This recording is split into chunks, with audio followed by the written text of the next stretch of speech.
নমো ভগবতে বাসুদেবায় নমঃ। গায়ত্রী মন্ত্র কি ফোনে রিংটোনে কলার টিউনে লাগানো যায়, বা গায়ত্রী মন্ত্র কি জোরে জোরে উচ্চারণ করা যায়? অবশ্যই ভিডিওটি দেখবেন। যারা জোরে জোরে উচ্চারণ করেন তারা কি ভুল করছেন বা তারা কি করছেন সেটা আপনাদেরকে জানাবো। তার আগে যারা চ্যানেলটিকে সাবস্ক্রাইব করেননি, অনুরোধ করছি তাদেরকে চ্যানেলটি সাবস্ক্রাইব করার জন্য। ভালো লাগলে লাইক করবেন, অবশ্যই শেয়ার করবেন, কেননা এরকম একটা মূল্যবান তথ্য আপনারা পাচ্ছেন। আপনাদেরকে আমরা স্বাস্থ্যসম্মত তথ্য প্রদান করছি। সেটি হচ্ছে, দেখুন, গায়ত্রী মন্ত্র এমন একটি মন্ত্র, এই মন্ত্রকে কি করতে হয়, শুদ্ধাচারে। সবার কিন্তু এই গায়ত্রী মন্ত্র জপ করার অধিকার নেই, আর গায়ত্রী মন্ত্র মনে মনে জপ করতে হয়, ঠোঁটও নড়বে না।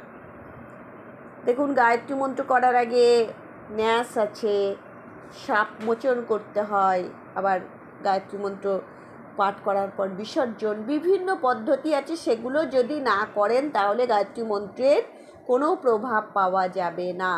দেখবেন অনেকে গায়ত্রী মন্ত্র কলার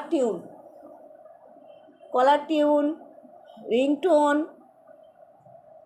তারপরে কোনো জায়গায় গেছেন হালকা করে গায়ত্রী মন্ত্র চালিয়ে দিয়েছে, বা নিজের জোরে জোরে উচ্চারণ করা, কখনো না।